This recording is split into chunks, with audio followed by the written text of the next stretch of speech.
Sabe, queridos, eu levo muito a sério quando eu preparo uma mensagem, porque entendo a responsabilidade que nós, que subimos aqui nesse púlpito, temos. Há pessoas que vão tomar decisões, há pessoas que vão fazer escolhas.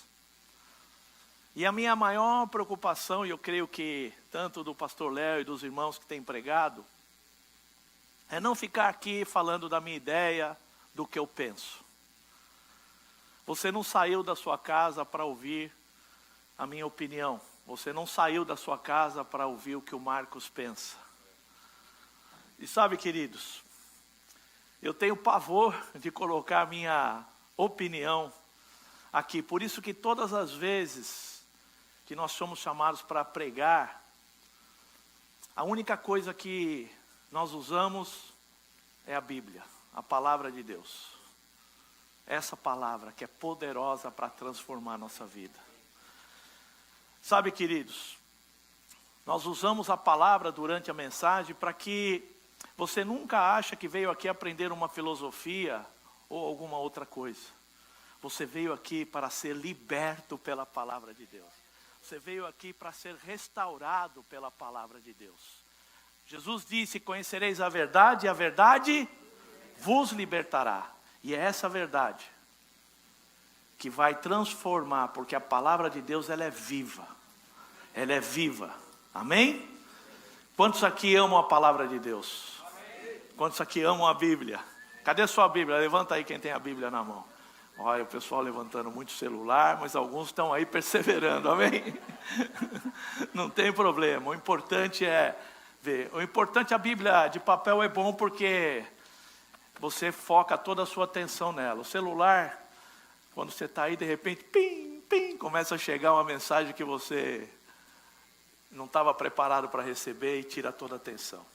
E sabe, amados, nós estamos numa série sobre a Trindade. E eu queria encorajar você, animar você, se você não assistiu a primeira ministração do pastor Léo semana passada, vai lá no YouTube, assiste, que é muito importante, porque nós estamos falando sobre a Trindade. Trindade é Deus Pai, Deus Filho e Deus Espírito Santo. E hoje eu quero ministrar sobre o Deus Filho. Quem é o Deus Filho? Jesus. É um privilégio para mim poder ministrar sobre Jesus. É maravilhoso, porque Ele me resgatou do império das trevas, transformou a minha vida, e hoje eu sou um novo homem graças a Jesus. Diga assim: obrigado, Jesus. E sabe, queridos, o texto que eu quero compartilhar com vocês se encontra no Evangelho de João. Se você tem a sua Bíblia, abre aí o Evangelho de João, capítulo 1, do versículo 1 em diante. E você vai poder receber a palavra. Diz assim a palavra de Deus: no princípio era o Verbo, e o Verbo estava com Deus, e o Verbo era Deus. Todas as coisas foram feitas por intermédio dele, e sem ele nada do que foi feito se fez. A vida estava nele, e a vida era a luz dos homens.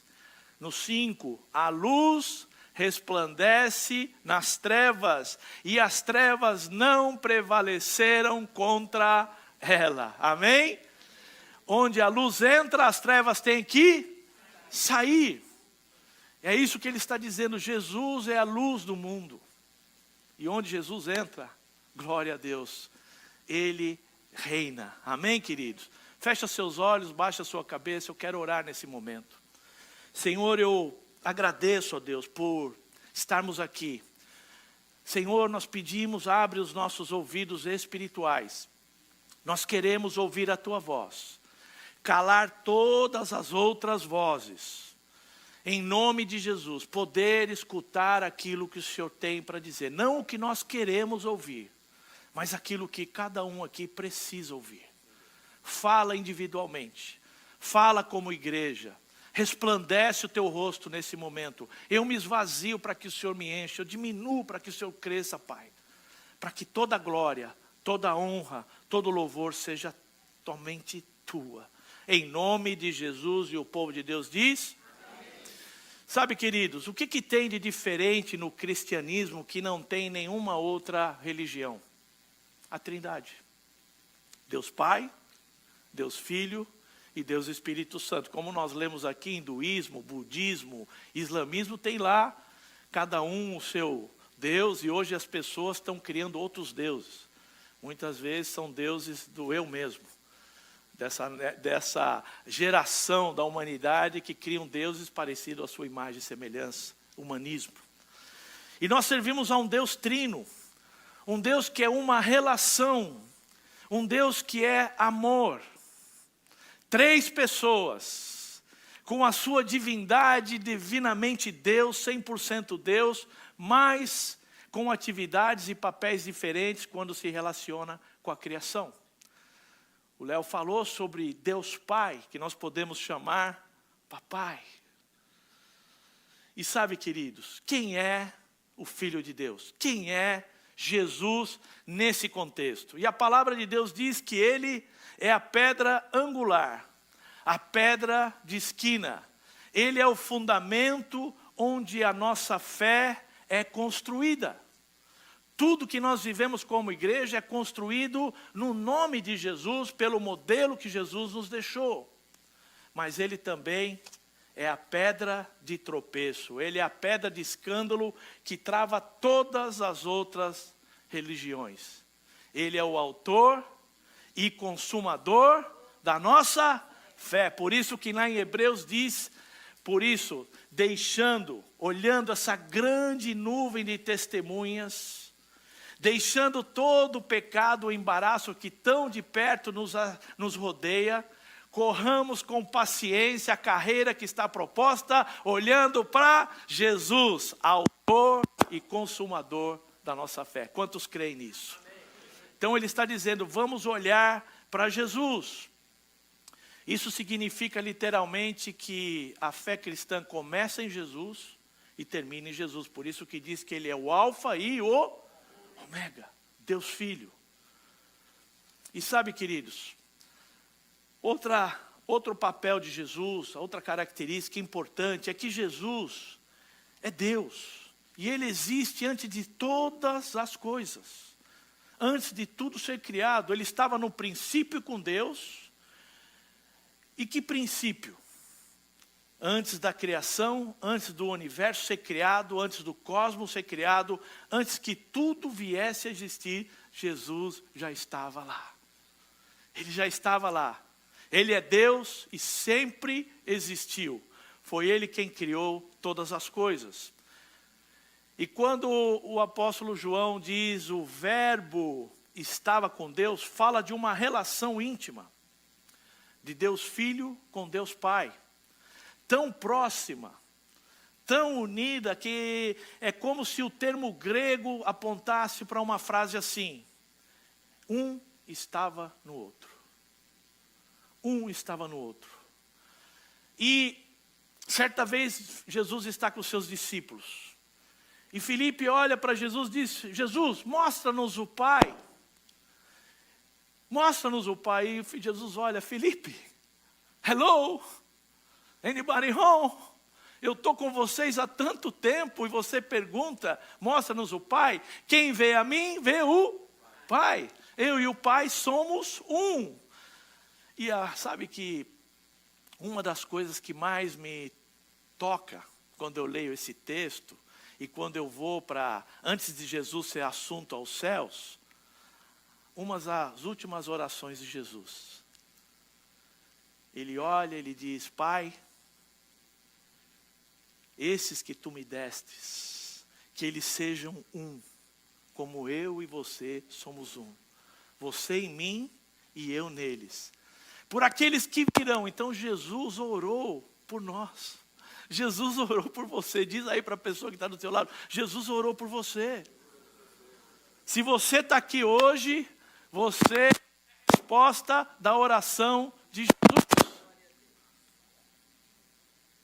Deixa eu ver. Sendo aqui. Aperta, né? Tá. Você é resposta da oração do Senhor Jesus. E sabe, João está dizendo assim, que o verbo estava de tal forma com Deus, que praticamente um era o outro. Diga assim, Jesus é Deus. E aí, um dos versículos que eu acho mais poderoso no Novo Testamento, que quando eu estava discipulando um grupo de irmãos, e havia um grupo dos Testemunhas de Jeová, que é uma seita, eles rebatiam, eles vinham atacando que Jesus não era Deus. E eu lia esse versículo, que está em João 20, 28. Quando Jesus ressuscita, os discípulos estão trancados numa sala, com portas e janelas trancadas, e Jesus aparece no meio e diz, paz convosco. E aí Tomé, naquela discussão, olha para Jesus, e Jesus, Tomé, não seja incrédulo, sou eu, toca. E olha o que Tomé fala, João 20, 28. E respondeu Tomé, Senhor meu e Deus meu. Senhor meu e Deus meu, Quírios. O que Tomé está dizendo é, Senhor, tu eres Quírios, mas também você é Deus. Tomé reconheceu Jesus como o próprio Deus, confirmando sim a sua divindade. Mesmo no texto de João, mesmo no texto aqui em João 17, onde Tomé confirma a divindade de Jesus. Agora, outra característica, outro papel do Senhor Jesus, é que ele também é agente da criação. Ele criou todas as coisas. Lá em Gênesis 1:3, quando Deus disse, haja luz, e houve luz, o arquiteto deu a ordem, mas quem criou foi o verbo, o Logos de Deus, Cristo, é o agente da criação. Foi ele quem criou todas as coisas. E isso se encontra, se você quiser abrir esse texto, é muito importante nós lermos juntos, Colossenses 1, 16 a 17. Se você quiser abrir, nós vamos ler juntos, amém? Diz assim, pois nele foram criadas todas as coisas nos céus e sobre a terra, as visíveis e as invisíveis, sejam tronos, sejam soberanias, sejam principados, sejam potestades, tudo foi criado por meio dele e para ele. Ele é antes de todas as coisas e nele tudo subsiste. Repete assim comigo, nele tudo subsiste, inclusive eu. Se você está aqui hoje, se você acordou, abriu seus olhos e respirou, é porque você subsiste em Cristo. Ele quer que você esteja vivo nesse momento. Tudo que existe, subsiste por causa dele. Amém, igreja? Quantos podem dar um amém? Amém. Você entende o que está acontecendo? Você sabe que... Deixa eu arrumar aqui, peraí.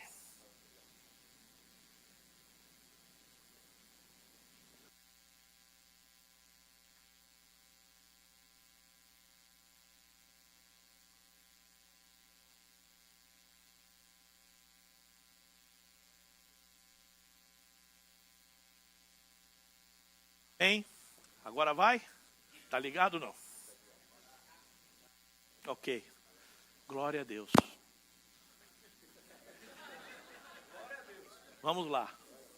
Vamos concentrar aqui. Tudo subsiste por causa de Jesus. Tudo.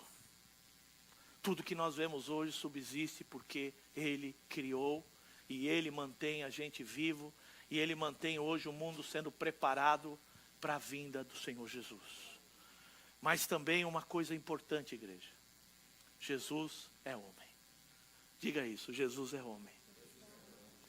Essa é uma característica importantíssima. O mesmo capítulo revela que Cristo, na sua humanidade, no João 1,14 diz assim, o verbo se fez carne e habitou entre nós, cheio de graça e de verdade. E vimos a sua glória, a glória do unigênito do Pai. E essa é uma verdade tremenda. Aquele que é a palavra, o verbo eterno, o criador de todas as coisas, se vaziou e assumiu a forma de homem.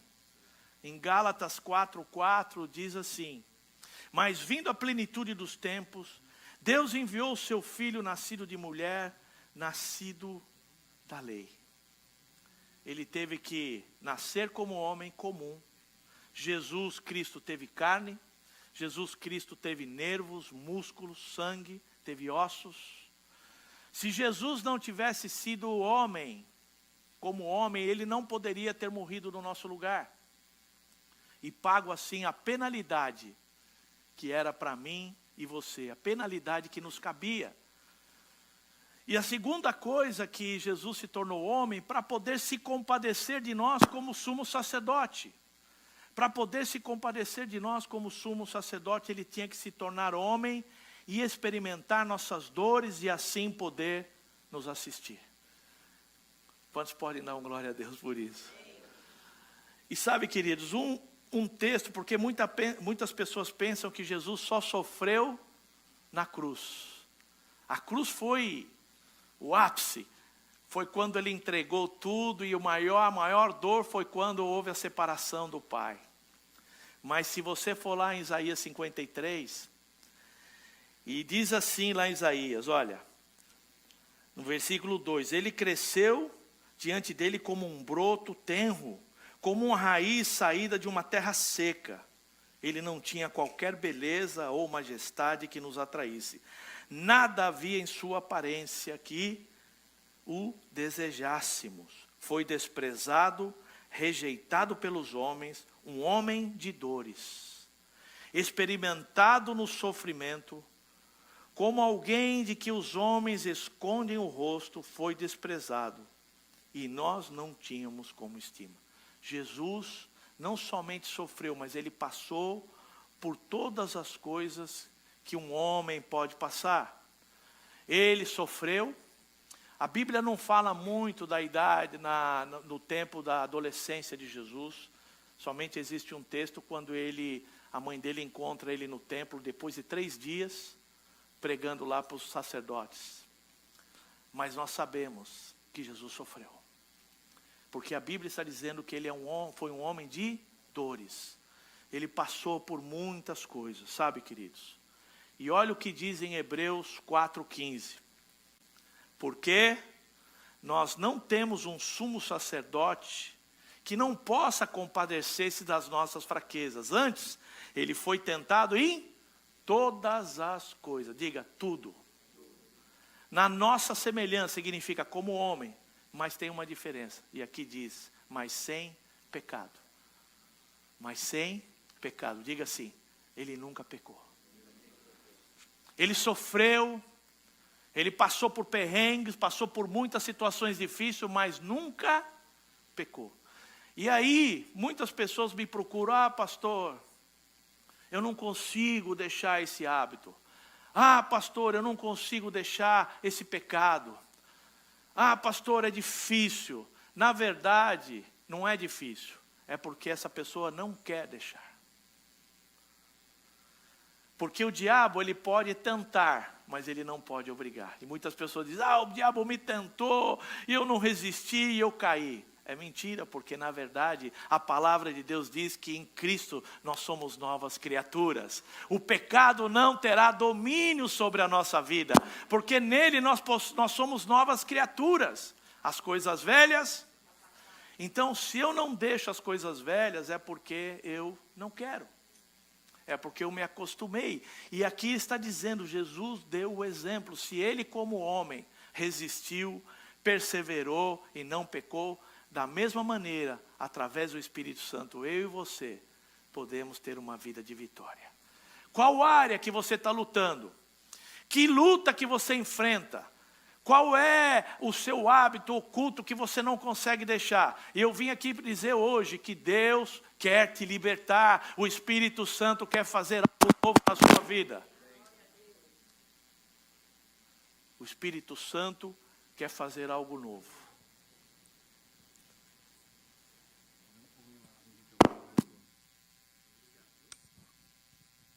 Amém? Agora não vai ter mais chiado. Glória a Deus. Silêncio. E sabe, amados, em Cristo nós podemos ser mais que vencedores. Em Cristo eu posso vencer qualquer tentação. Como Jesus venceu o diabo no deserto. E muitas pessoas caem porque têm a sua identidade que não é a identidade que Deus quer. Deus quer que eu e você possamos crer nele, imitar o exemplo de Jesus e vencer para ser novas criaturas. Quantos querem ser novas criaturas em Cristo? Ah, pastor, mas não dá. Sim, dá. A partir de hoje, se você decidir, se você quiser se levantar e dizer, a partir de hoje eu não vou tocar, a partir de hoje eu não vou beber, a partir de hoje eu não vou olhar pornografia, a partir de hoje eu não vou ter esses pensamentos, eu vou levar meu pensamento cativo à obediência de Cristo e você vai poder vencer. Você crê nisso? Sabe, queridos, então, por que ele se fez homem? Também para socorrer nas nossas lutas e provações.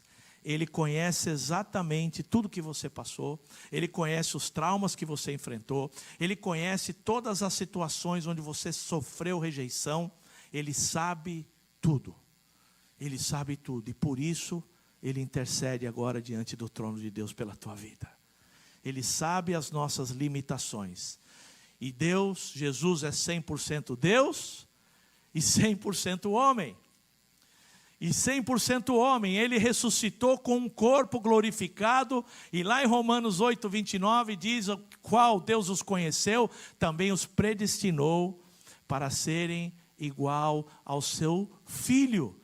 Então, na mesma maneira que Jesus ressuscitou com um corpo glorificado, eu e você vamos receber um corpo glorificado. Um corpo que não vai estar preso a limitações. Um corpo que não vai ter problema metabólico. Um corpo que não vai ter problema de DNA. Um corpo que vai ser totalmente restaurado para glorificar ao Senhor. Um novo corpo. E ele é o primeiro dessa nova raça. Por isso que ele diz, o primogênito de uma nova raça de muitos irmãos, para que todos nós possamos também, logo, logo, quando tocar a trombeta, receber esse corpo glorificado.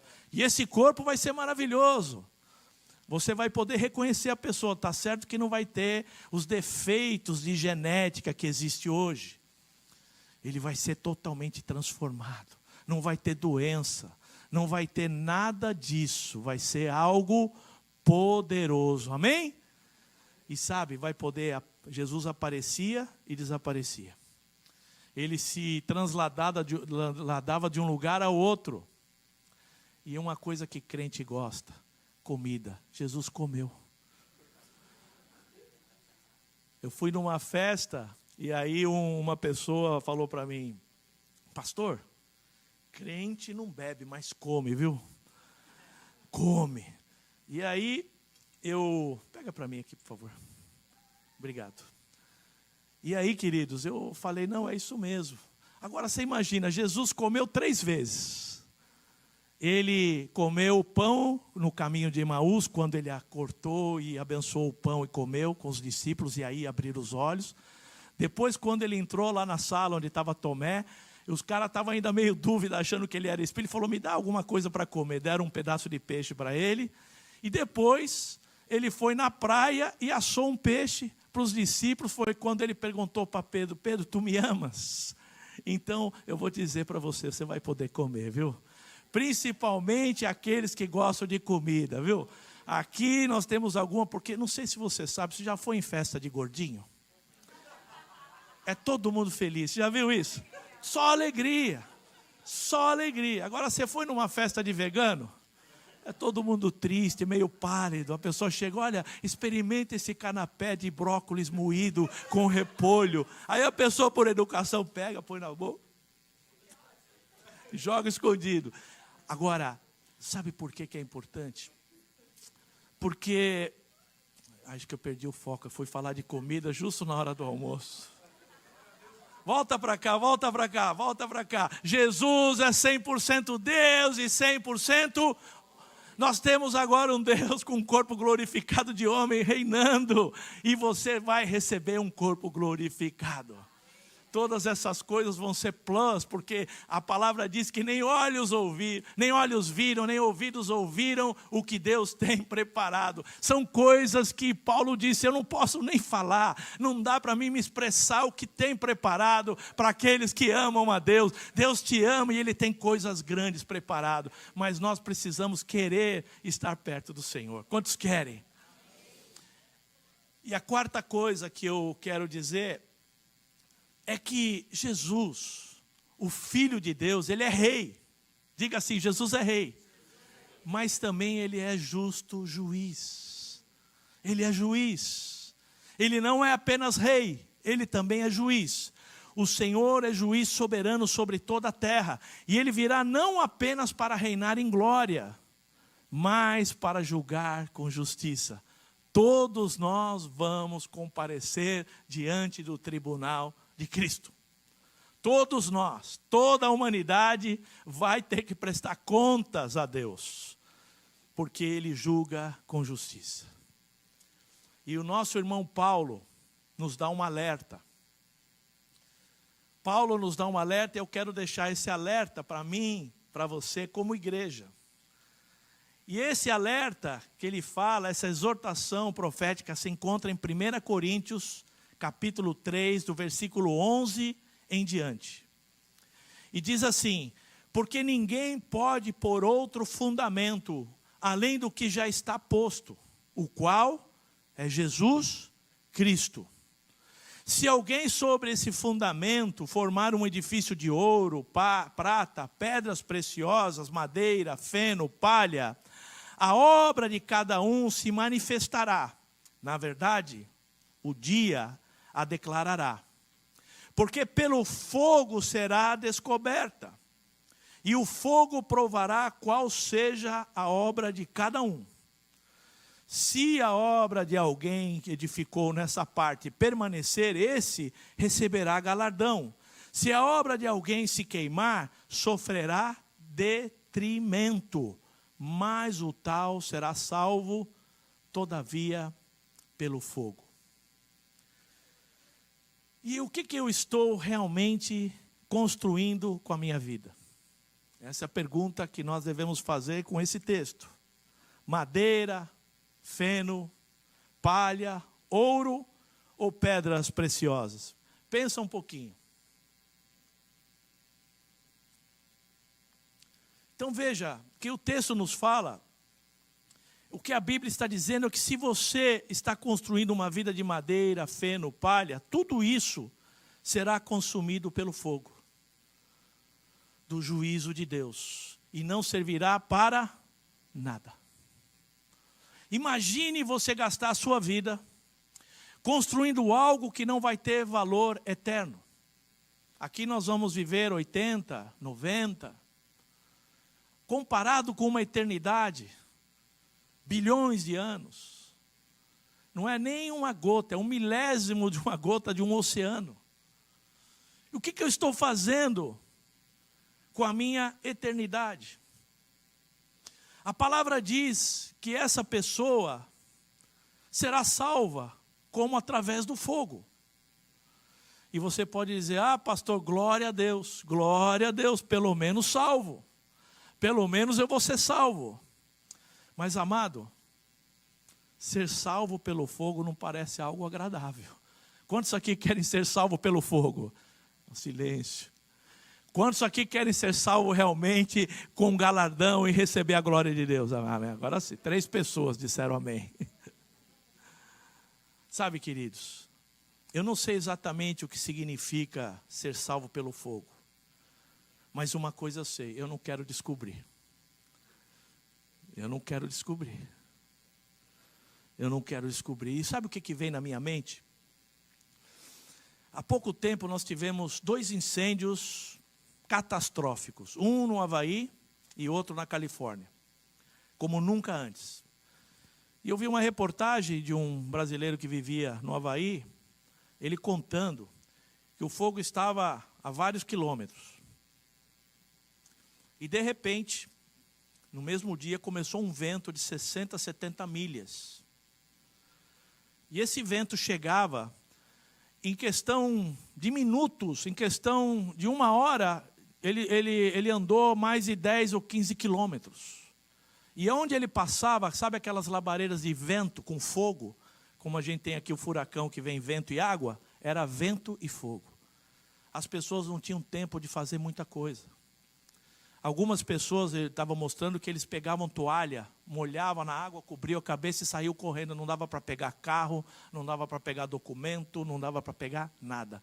Simplesmente saía correndo e tinha um caminhão do bombeiro pendurando com as pessoas e levando para longe.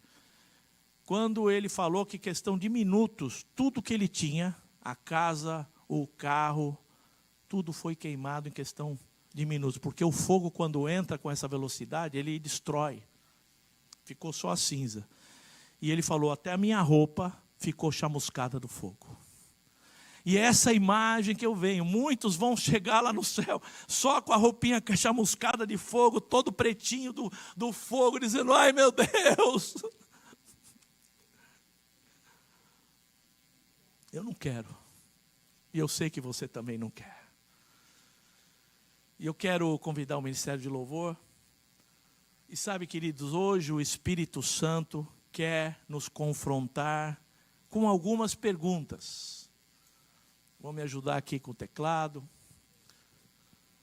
E a primeira pergunta que eu quero fazer para você hoje, o Espírito Santo quer nos levar a entender: a minha obra resistirá ao fogo do juízo de Deus?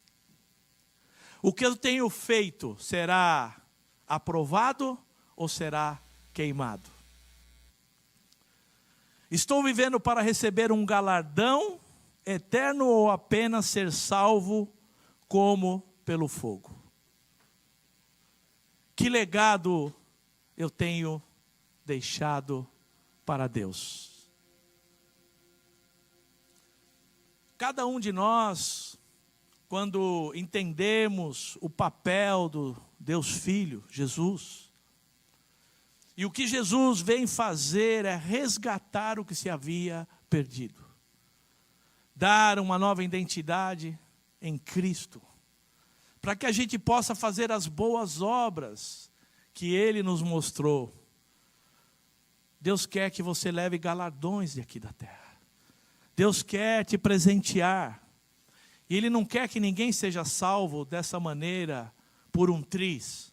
Sair queimado, chamuscado, glória a Deus, foi salvo, mas e aí? A nossa obra resistirá ao fogo?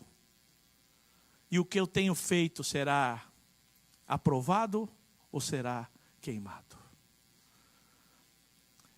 E sabe, amados, eu quero dar algo prático para você nessa manhã, para você levar algo daqui sobre essa mensagem sobre o Deus Filho. Jesus é Deus, Jesus é a pedra principal, Jesus se fez homem, Jesus morreu pelos nossos pecados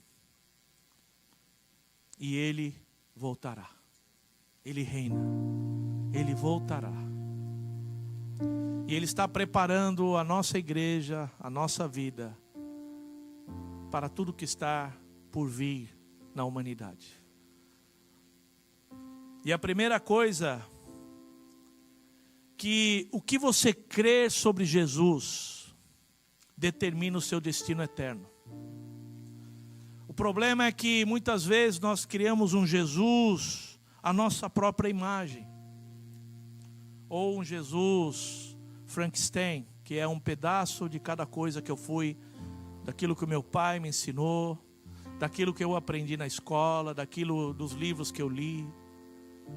Mas hoje Deus quer nos levar a conhecer o verdadeiro Jesus da palavra.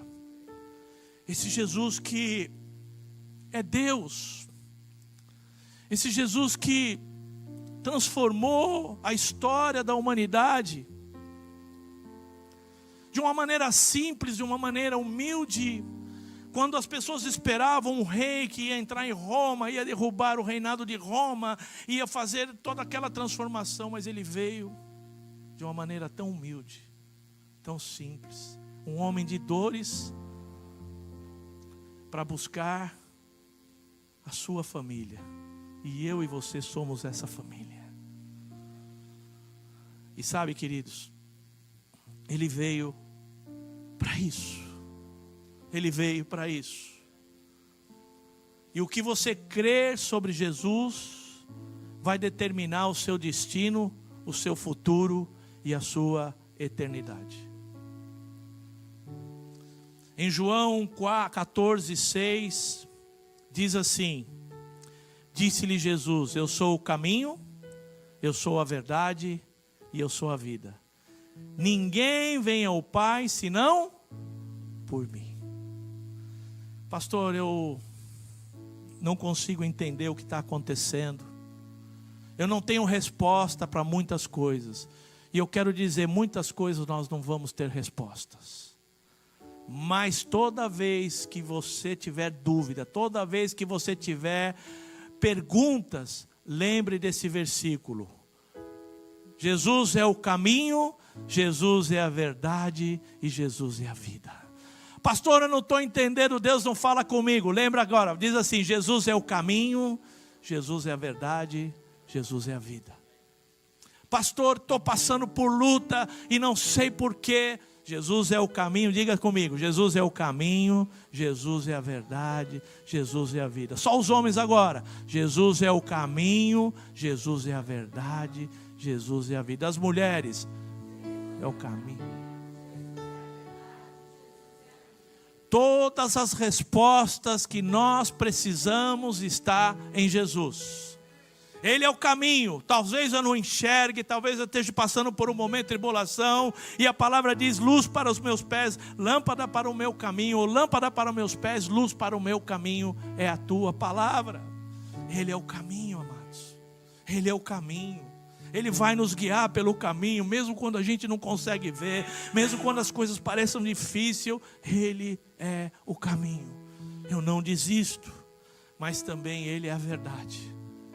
Tem muita mentira que falaram de você. Tem muita mentira sobre você que você creu. E essas mentiras precisam ser desfeitas pela verdade de Deus, daquilo que Ele pensa a respeito de nós. Como foi falado a semana passada do amor do Pai. De poder chamar Deus Pai de papai. De poder chamar Jesus meu Deus, Senhor, meu e Deus meu. Porque Ele é Deus. Mas não é só Deus, Ele é Senhor. Eu não posso ter Jesus apenas como Salvador. Dizer: Jesus, me salva, mas deixa que o resto eu faço.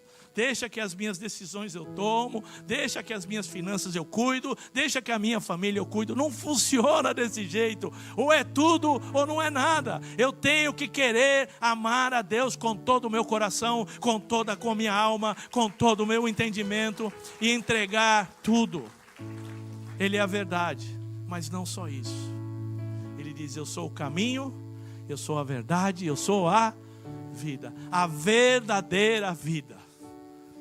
Não a vida que a sociedade apresenta.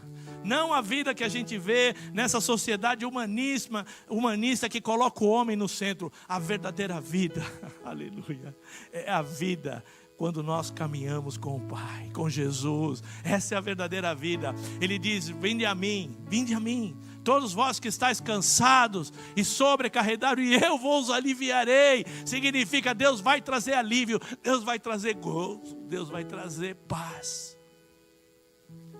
Ele vai trazer aquilo que nós precisamos. Quantos creem? Pode dar um amém. A vida. Ele diz que nós vamos ter vida, e vida em abundância. Como foi falado, não é fazer apenas o que eu gosto. A vida abundante significa que nós vamos viver eternamente ao lado deles. E depois você vai lá em Apocalipse 21 e 22 e você vai ver o fim. Você vai ver que já não vai haver choro, já não vai haver tristeza, já não vai haver morte, já não vai haver doença, porque a verdadeira vida está em Cristo. Quantos podem dizer um amém? A segunda coisa: espere a volta de Cristo. Tudo isso se resume em nós, como igreja, esperar a volta do Senhor. A nossa esperança não está em salário, não está em política, não está nos prazeres. Nós esperamos novos céus, pode dizer isso, novos céus e nova terra. Deus vai restaurar tudo da maneira que Ele preparou, que Ele queria desde o início. E 2 Pedro 3,13 diz assim: nós, porém, segundo a sua promessa, esperamos novos céus e nova terra, nos quais habita a justiça. Novos céus e novas terras. Transformação desse planeta, Deus vai fazer algo novo. Amém? Quantos podem dar um amém? E agora a terceira e última. E é importante você conhecer Jesus mais profundamente.